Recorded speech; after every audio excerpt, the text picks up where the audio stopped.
estar compartiéndoles una palabra que he titulado La prominente respuesta de Dios. Sí, muchas veces estando en el cristianismo o sin siquiera conocer a Dios o estando en lo que uno cree no es el plan de Dios, siempre tenemos una respuesta de Dios para nuestra vida. Y pues quise traer este pasaje bíblico ubicado en Oseas 14 para que abran sus Biblias. Oseas 14, vamos a leer del 1 al 9. Es el pasaje principal en el que vamos a estar basando el mensaje del día de hoy. Dice: arrepentimiento para traer bendición. Vuélvete, Israel, al Señor tu Dios. Tu maldad te ha hecho caer. Piensen bien lo que dirán, lo que dirán, y vuélvanse al Señor con este ruego. Perdónanos nuestras maldades y recíbenos en benevolencia, pues queremos ofrecerte el fruto de nuestros labios. Asiria no podrá salvarnos, no montaremos caballos de guerra, nunca más llamaremos Dios nuestro a cosas hechas por nuestras manos, pues en ti el huérfano haya compasión. Y a continuación, en el versículo 4 dice respuesta de Dios en el título, que dice: yo sanaré su rebeldía y los amaré de pura gracia, porque mi ira contra ellos se ha calmado. Yo seré para Israel como el rocío y lo haré florecer como lirio. Hundirá sus raíces como cedro del Líbano, sus vástagos crecerán, tendrán el esplendor del olivo y la fragancia del cedro del Líbano. Volverán a habitar bajo su sombra y crecerán como el trigo. Echarán renuevos como la vid y serán tan famosos como el vino del Líbano. Efraín, ¿qué tengo yo que ver con los ídolos? Le dice pues Dios a Israel, porque así también lo denominaba. Soy yo quien te responde y cuida de ti. Soy como el ciprés siempre verde. Tu fruto procede de mí. ¿Quién es sabio? El que entiende estas cosas. ¿Quién tiene discernimiento? El que las comprende. Ciertamente son rectos los caminos del Señor. En ellos caminan los justos, mientras que allí tropiezan los rebeldes. Amén. Bueno, vamos a hacer una pequeña oración. Padre, gracias, Señor, por esta mañana. Gracias por tu palabra, Señor. Te pido en esta hora, Señor, en el nombre de tu amado Hijo Jesús, que abras nuestros oídos y nuestros ojos espirituales, Señor. Dispón nuestro corazón a lo que tú quieres mostrarnos, Señor, a lo que tú, Señor, quieres decirnos, Señor. Te lo pedimos en el nombre poderoso de tu amado Hijo Jesús. Pues esta palabra, que no es nada breve, ¿cierto? Es una palabra que tiene un contexto histórico, que es precisamente cuando ya el reino de Israel se encuentra totalmente dividido. Luego de Salomón viene su hijo Roboam y ocasiona, pues por su poca sabiduría, la división del reino, ya que Salomón venía con muchas imposiciones, venía haciéndolos tributar demasiado. De hecho, había hecho que los mismos judíos, los mismos israelitas, hicieran trabajos forzados. Entonces, cuando llega Roboam a reemplazar a Salomón, en medio de toda esa grandeza que generó Salomón, toda la riqueza, el pueblo viene y dice que pues le bajen un poquito la carga. Y Roboam dijo: si el peso de mi papá fue tal, el mío va a ser aún peor. Y eso ocasiona la división del reino, ¿sí? Porque cuando ellos no encuentran una respuesta alentadora a la petición del rey Roboam, deciden finalmente separarse de la casa de David como rey. Y dicen: bueno, no tenemos nada que ver con la casa de David. Y pues la única tribu que quedó permitiendo que reinara en la casa de David fue la de Judá, la tribu de Judá, y la de Benjamín, seguramente por todo el agradecimiento que tenían hacia David, ¿cierto? Por todo lo que hizo luego de la muerte de Saúl. Entonces, precisamente en ese momento de la profecía, ¿cierto? El reino estaba a cargo de Israel, que era la parte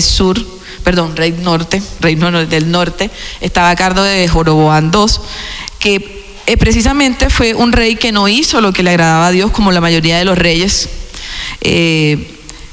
tuvo mucho de lo que le desagrada a Dios, porque precisamente en ese afán por mantener el reinado en cabeza de Jeroboam, y en este caso de un hijo de Jeroboam, que es el 2, hicieron que el pueblo de Israel cayera en idolatría, hicieron unos altares precisamente para que ellos no se desplazaran, el reino del norte, a donde estaba el templo que había construido Salomón. Entonces eso indujo a un desastre realmente. Y pues lo que quiero resaltar de este texto es precisamente que en la parte histórica, cuando en ese momento ya han pasado muchos siglos luego de que ellos regresaron y fueron liberados del pueblo de Egipto, luego del éxodo, ellos vienen y están en la tierra prometida, luego de los 40 años en el desierto, llegan a la tierra prometida, pelean junto a Josué y conquistan todo ese territorio. Y ya llega un momento en que ya han pasado muchos reyes, ya murió el rey David, murió el rey Salomón, vino un joven insensato que quiso gobernar con poca sabiduría, y en ese momento el pueblo de Israel llega a ser un pueblo totalmente desconocido para Dios, o sea, y de hecho Dios desconocido también para ellos, porque de cierta manera, aunque dicen adorar a Dios, ¿cierto?, tienen un desconocimiento totalmente, una desconexión que genera ese reclamo que Dios le está haciendo a Efraín, como le dice también a Israel, que efectivamente ellos piensan que todo viene de Baal, que es el Dios que ellos empiezan a adorar en ese momento, y en su mente dicen, sí, Dios nos ama, pero realmente quien nos da todo esto es Baal. Y eso es un total desconocimiento en el que incurre el pueblo de Israel, en este caso, pues como le dice el mismo Dios, el pueblo de Efraín. Entonces, lo que también quiero resaltar es que, así como lo dice en la primera parte del versículo, ¿cierto?, donde Dios dice, 14:1, dice, vuélvete Israel al Señor tu Dios, tu maldad te ha hecho caer. Dios conoce nuestra condición, independientemente de que ya lo hayamos declarado, de que no lo declaremos, aún porque a veces tenemos mucha falta de conocimiento de nosotros mismos, ¿cierto? A veces no sabemos por qué estamos reaccionando de determinada forma ante una determinada situación, pero ya Dios nos conoce. Ya Dios está está identificando algo que no estamos haciendo bien, ¿cierto? Aún esas que llegan a nuestro corazón, ya Dios las está identificando. De hecho, cuando estaba preparando esta parte de que pues Dios aún juzga lo que hay en nuestro corazón, ¿cierto? Porque dice, el que adultere ya pecó, pero Jesús dijo, el que en su mente, en su corazón, desee la mujer de su prójimo, ya ha pecado, ¿sí? Entonces, en mi carrera de Derecho, en todo lo que tiene que ver con la rama penal, hay un iter criminis, o sea, que es fuente del derecho romano, originario del derecho romano, que es el camino del delito, que tiene varias fases. Es cuando uno lo concibe, luego cuando uno lo materializa y luego cuando se evidencia. O sea, y solo es reprochable cuando ya se materializa. Cuando está en tu mente todavía no es un delito.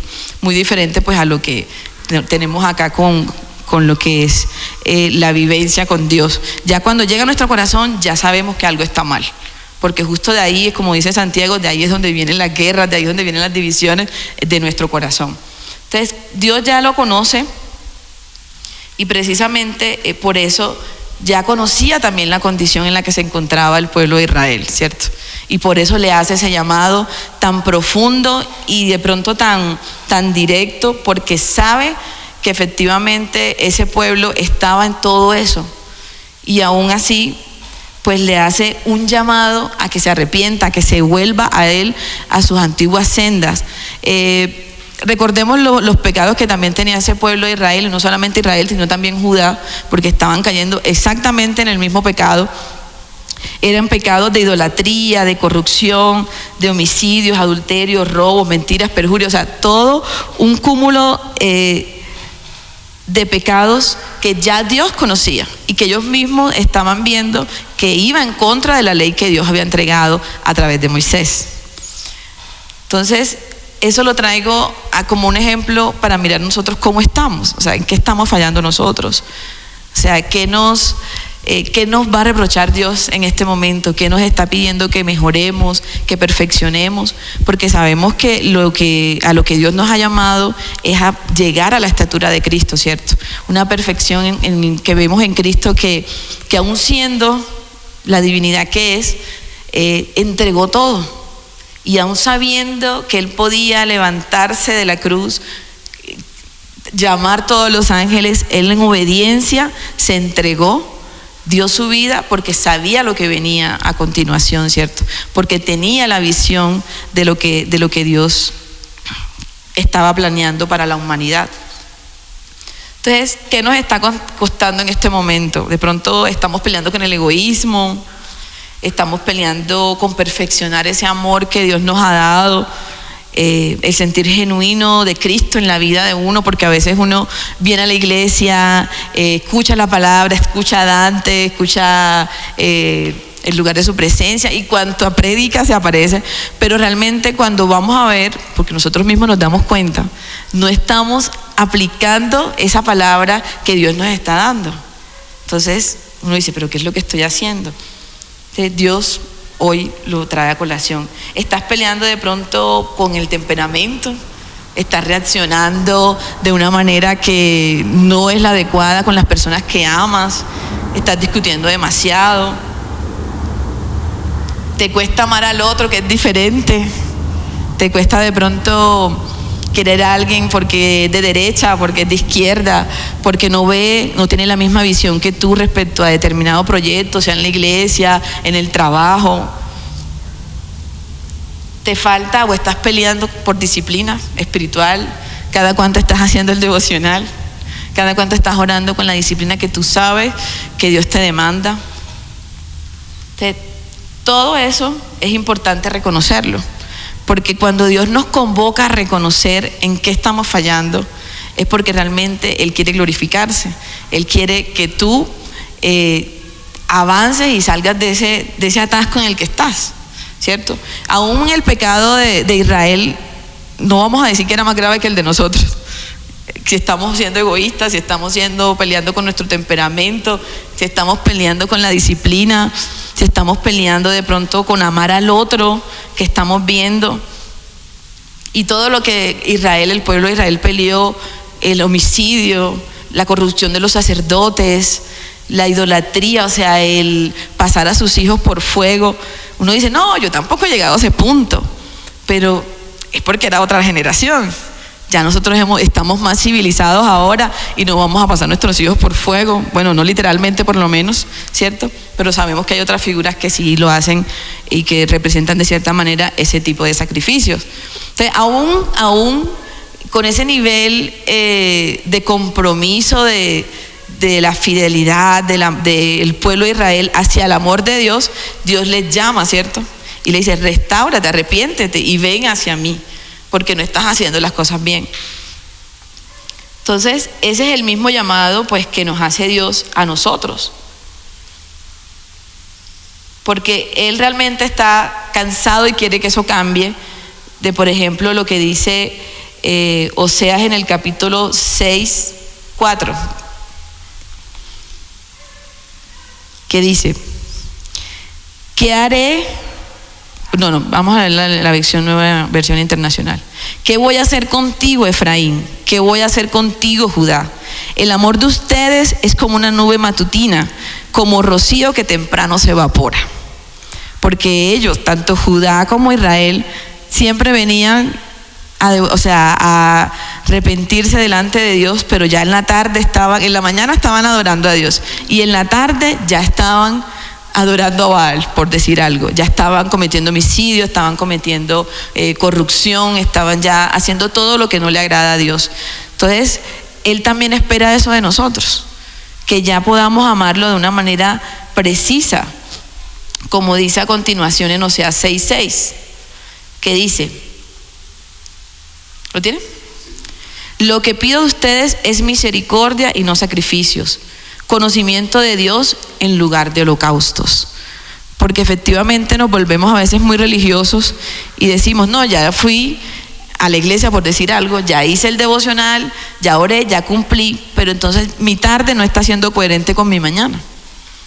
¿Sí? No estamos siendo de pronto, no estamos ejercitando la misericordia que Dios quiere que ejercitemos, no estamos desarrollando el conocimiento de Dios como Dios quiere que lo desarrollemos, porque conocerlo a Él es tener la tranquilidad que más adelante vamos a estar viendo en el texto, la tranquilidad de que Él nos ayuda, de que Él es misericordioso, de que Él nos ama con sinceridad y que es un amor que no es como el de nosotros, no es como el que le reclama a Efraín y a Judá, que es como una nube matutina que temprano se evapora. Entonces, también en Oseas 14:3, ¿qué dice? Decid, por favor. Sí, 14:3, versículo 3 del texto principal. Porque si no nos vamos a aburrir aquí, yo le hablando yo sola.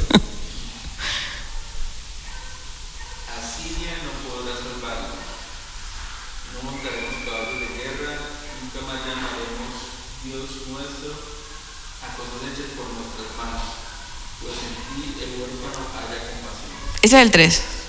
Ok. Sí, perfecto. Entonces, ese es uno de los llamados que le hace Dios al pueblo de Israel. ¿Por qué? Porque precisamente cuando viene Salomón al trono, ¿cierto?, de Israel, cuando están todas las tribus unidas alrededor del reino, ¿qué pasa? Recuerdan que hemos hablado de eso acá con el pastor Jair, y precisamente una de las cosas que ocurre es que Salomón, en tanto ejercicio de sabiduría que Dios le había dado, hizo convenios políticos, alianzas políticas con todas las naciones vecinas. Tenía ¿cuántas? 1000 esposas, precisamente por eso, porque tú creo que fuiste tú que nos estaba compartiendo sobre eso. Sí, entonces eran precisamente porque eran convenios políticos. Tenía alianzas, era amigo de todo el mundo. Eso o sea, hoy vemos eso de pronto de otra manera, pero en ese momento significaba colocar la confianza en esas alianzas con las naciones vecinas. Y en ese momento el pueblo de Israel también sentía más confianza en la alianza con Asiria que de pronto en lo que Dios estaba haciendo y quería hacer en el pueblo de Israel. Entonces, lo que Dios quiere es precisamente eso. Podemos ver el Salmo 121. Juan, ¿me ayudas? Sí, del 1 al 5. ¿Qué dice?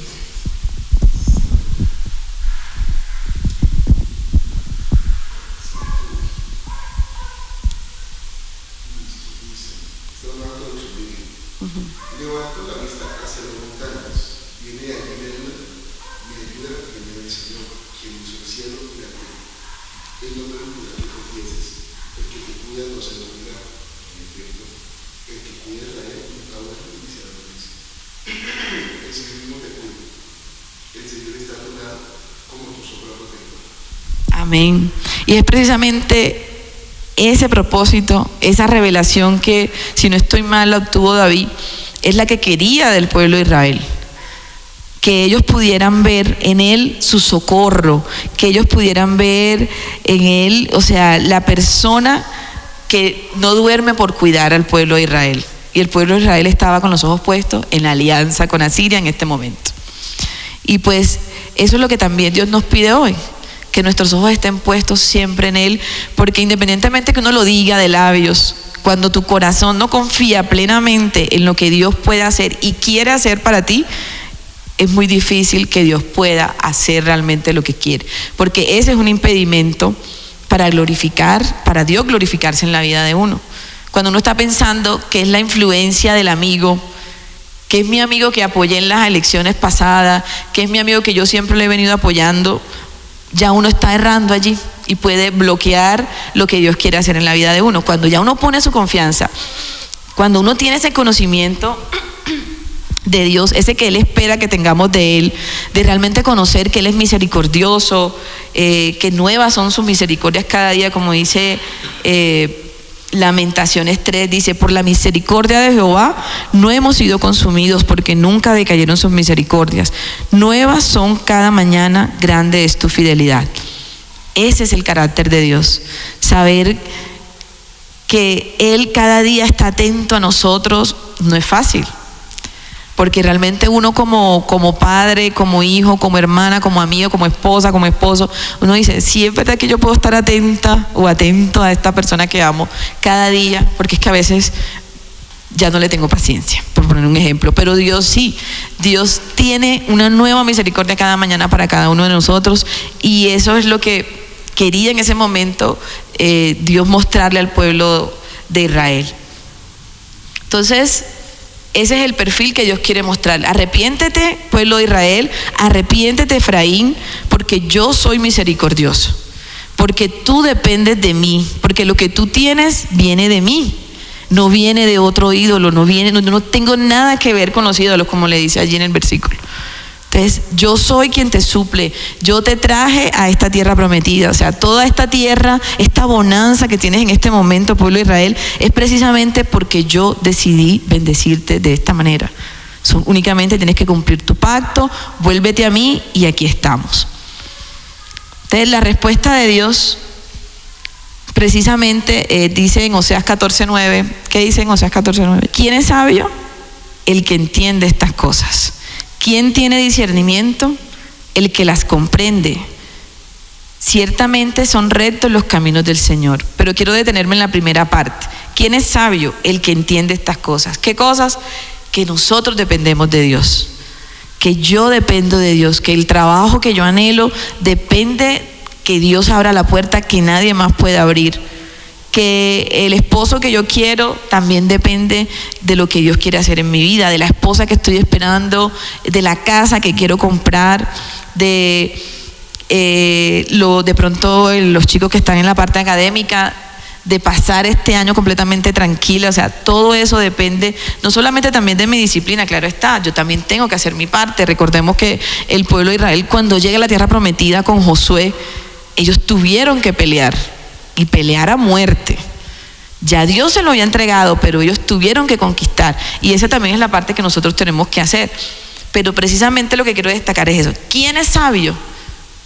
El que escucha la voluntad de Dios y la hace. Escucha la palabra de Dios y la cumple. El que comprende que por muy posicionado que uno esté en la vida, por muy buen relacionamiento que uno tenga, por muy buenas alianzas que tengamos, realmente todo lo que yo tengo viene de parte de Dios.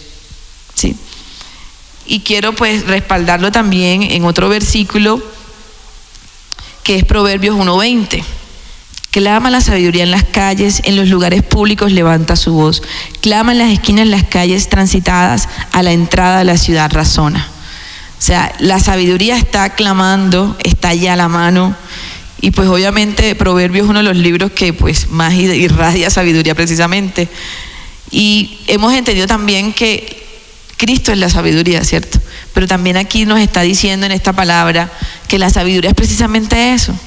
Tener claro que todo depende de Dios, de que todo viene de Dios y todo vuelve a Dios. Mi carrera espectacular, mi profesión, el oficio que aprendí, todo es importante. Pero la sabiduría es precisamente eso, reconocer que nada somos, aunque suene una locura, nada somos sin el amor de Dios de nuestro lado, sin la misericordia que Él nos pide, sin el conocimiento pleno de Dios que Él siempre nos está demandando en su palabra. ¿Y qué es conocerlo a Él? Es conocer a Jesús, ¿cierto? Es conocer su palabra, porque a través de su palabra podemos entender por qué Él hace las cosas. Podemos entender por qué la rabia con el pueblo de Israel luego de un pacto que habían sellado entre el pueblo y Él. Podemos entender por qué, aunque amó tanto a David, permitió que las consecuencias de sus errores llegaran a su vida. Podemos entender también cómo en la vida de los apóstoles, en Hechos de los Apóstoles, es tan difícil todo porque precisamente había un propósito más trascendental. Pero si no leemos la palabra no podemos entender ese tipo de razonamientos, esa sabiduría que es totalmente diferente a la sabiduría que nos da el mundo. Y la obediencia, por supuesto, porque en eso está también el poder aprender lo que uno conoce en su palabra y poder ejecutar lo que conoce en su palabra, que es obediencia precisamente. Entonces, precisamente todo esto, y quiero resaltar esta parte donde dice, yo sanaré su rebeldía, en 14:4 dice, yo sanaré su rebeldía y los amaré de pura gracia, porque mi ira contra ellos se ha calmado. Esa promesa es para nosotros, es para Comunidad Renuevo Bogotá, es para cada uno de los que hemos reconocido en nuestro corazón a Cristo y lo hemos confesado como nuestro Salvador. ¿Por qué? Porque Él nos ha amado precisamente también de pura gracia, no porque nos lo merezcamos. Entonces dicen en el 5, yo seré para ti renuevo, Yesid, Juan Pablo, Lilibet, yo seré para ti como el rocío y lo haré florecer como lirio. Hundirá sus raíces como cedro del Líbano, sus vástagos crecerán, tendrán el esplendor del olivo y la fragancia del cedro del Líbano. Cuando Dios me regalaba esta palabra, yo decía, Dios mío, o sea, yo me imaginaba el olor de ese cedro en esas montañas, porque es que el Líbano crece en unas montañas muy altas. De allá fue donde lo trajeron a Jerusalén cuando hicieron el templo. O sea, yo me imagino eso tan espectacular. Volverán a habitar bajo su sombra y crecerán como el trigo, echarán renuevos como la vid. Precisamente como nos llamamos nosotros, renuevos, porque es precisamente algo que nace de algo que fue cortado y son cosas nuevas que Dios está haciendo. Y serán tan famosos como el vino del Líbano. Efraín, ¿qué tengo que ver con los ídolos? Yo soy quien te responde y cuida de ti. No es esa influencia, no es ninguna intercesión de otra persona, de ningún santo tampoco. O sea, es Dios que nos escucha, que cada vez que levantamos un clamor, Él está inclinando su oído para escucharnos, porque Él nos responde y cuida de nosotros. Soy como el ciprés, siempre verde, tu fruto procede de mí.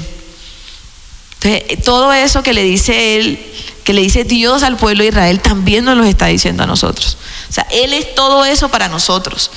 Y el llamado que hace Dios hoy a cada uno de nosotros, los que estamos acá presentes y los que van a escuchar luego la prédica, que ojalá la puedan escuchar, es ese. O sea, yo cuido, yo te respondo. O sea, yo soy para ti el ciprés verde, tu fruto procede de mí. Entonces pídeme a mí, porque dice una palabra que mi Padre, o sea, es el dueño del oro y la plata, es precisamente eso. Y no me refiero únicamente a lo material, porque también Dios quiere bendecirnos materialmente, sino también a que Él está, o sea, a tener esa comprensión, ese nivel de entender y aceptar, porque muchas veces no aceptamos el amor que el otro nos da o que el Dios nos da. A veces no tenemos la capacidad de entender que cuando yo te voy a buscar al aeropuerto, por ejemplo, es porque te amo, porque quiero cuidar de ti. Yo sé que tú tienes la capacidad de ir y coger un taxi y llegar a mi casa, pero si yo te amo, yo quiero tener ese presente contigo. Y a veces no tenemos la capacidad de recibir ese tipo de amor, de entender que de pronto un regalo es porque yo quiero expresarte mi amor hacia ti. Y también Dios dice, o sea, yo te respondo, yo te cuido. Y muchas veces no entendemos y no tenemos la capacidad de aceptar ese amor. Y eso es lo que Dios nos está diciendo hoy. Yo te cuido, yo te respondo. Yo soy como el ciprés siempre verde y tu fruto procede de mí. Eso es lo que quiere decirle hoy a Comunidad Renuevo, a cada uno de nosotros. Mi amor está aquí presente, tú eres importante para mí. Necesito que vuelvas tu corazón a mí. ¿Qué estás haciendo mal? ¿En qué necesitas apoyo?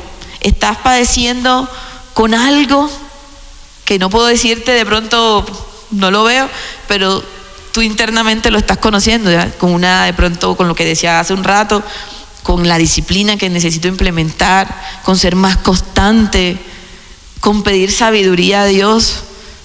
También la podemos pedir, porque efectivamente cuando sentimos que no somos sabios, la misma palabra de Dios nos dice precisamente eso, que el que no tenga sabiduría o sienta que no tiene sabiduría puede pedirle a Dios, ¿cierto? Y todo podemos pedírselo a Dios, desde lo más grande hasta lo más pequeño, que uno dice, no voy a ocupar, yo decía antes así eso, no voy a ocupar a Dios en cosas tan pequeñas, esto lo hago yo. Pero hasta en lo más pequeño Dios quiere actuar en nuestra vida. Hasta en lo más pequeño Dios quiere glorificarse, porque ese es el propósito de Dios en nuestras vidas. Ese es el Dios que quiere mostrarse el día de hoy para Renuevo Bogotá. Un Dios que en todo quiere tener cuidado de cada uno de nosotros, hasta en lo más mínimo.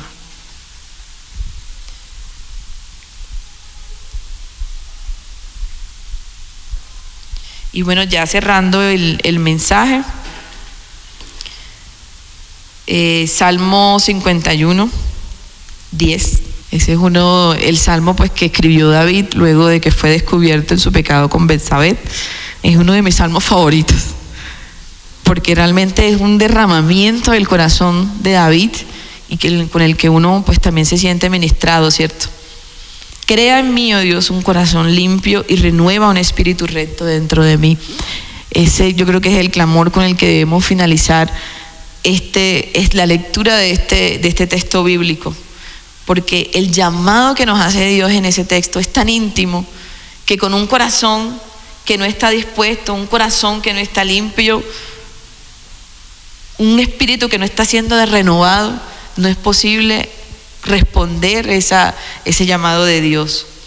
Porque así como Él conoce en lo que estamos siendo débiles, ¿cierto? En lo que estamos fallando, Él mismo nos da esa respuesta. Por eso denominé el mensaje así, la prominente respuesta de Dios, porque Él identifica lo que está pasando, pero también nos da la salida.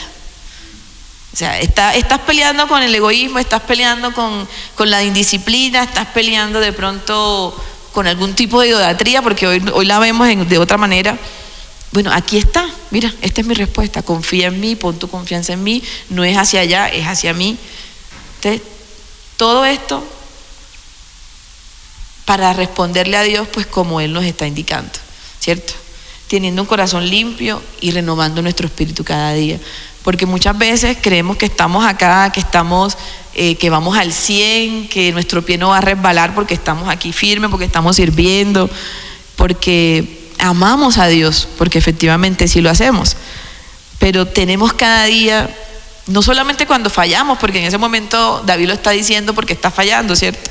Sino cada día, porque es justo allí donde Dios quiere transformar, es justo allí donde Dios quiere cambiar en nuestro corazón. Porque de allí surge todo. Parece de pronto algo tan liviano, tan superfluo, pero no, es totalmente profundo, es todo lo contrario. Cada día tenemos que, como dice también en otro salmo, que creo que es de los primeros, dice, o sea, medita cada noche en tu corazón y mira hacia ti, hacia adentro qué está pasando. Igual es el llamado que nos hace Dios, o sea, y ese es el llamado con el que quiero concluir, que Padre puedas permitir que Comunidad Renuevo cada día tenga un corazón limpio y renueve un espíritu recto dentro de cada uno de nosotros. Amén. Señor, te damos gracias, Señor. Mi anhelo en esta mañana, Señor, es que no sé si tengo el don de la prédica, Señor, pero tu palabra es clara, Señor. Y aún tu palabra, Señor, es efectiva, Señor, y va al punto que tú quieres, Señor, mostrar a cada uno, papá. Tú has hablado, Señor, tu palabra está allí, es viva, es eficaz, Señor. Oseas 14 es una revelación, Señor, que tú has querido dar a Renuevo Bogotá, Señor. Lo siento en mi corazón, lo tengo supremamente claro, Dios. Por eso en esta mañana, Señor, pido por cada miembro de Renuevo, Señor, presente o no en este momento, para que seas tú, Señor, revelándote como ese ciprés verde, Señor. Revelándote, Señor, con ese propósito que quieres con cada uno, Señor, de llevarnos a un nuevo nivel, Señor. De hacernos tan popular, Señor, como el vino del Líbano, Señor. De afianzar y profundizar nuestras raíces, Señor, hasta lo más profundo, Señor. Porque porque precisamente, Señor, esas raíces profundas significa, Señor, crecimiento, significa que vamos a ser un árbol grande, Señor, y poderoso. Papá, gracias, Señor. Gracias por cada uno de los miembros de Comunidad Renuevo, Señor. Gracias por el pastor Yair, Señor. Bendícelo, guárdalo, tráelo en bien, Señor. Gracias por este tiempo delante de ti, Señor. Aunque somos pocos, Señor, tú has estado aquí, tú estás aquí con nosotros, Dios. Gracias por tu palabra, Señor. Regálanos un corazón limpio, Señor. Límpialo, Señor, a través de tu palabra, a través de tu presencia, Dios. Y renueva, Señor, nuestro espíritu cada día, Señor. Te lo pedimos, Señor, en el poderoso nombre de tu amado Hijo Jesús, Señor. Amén y amén.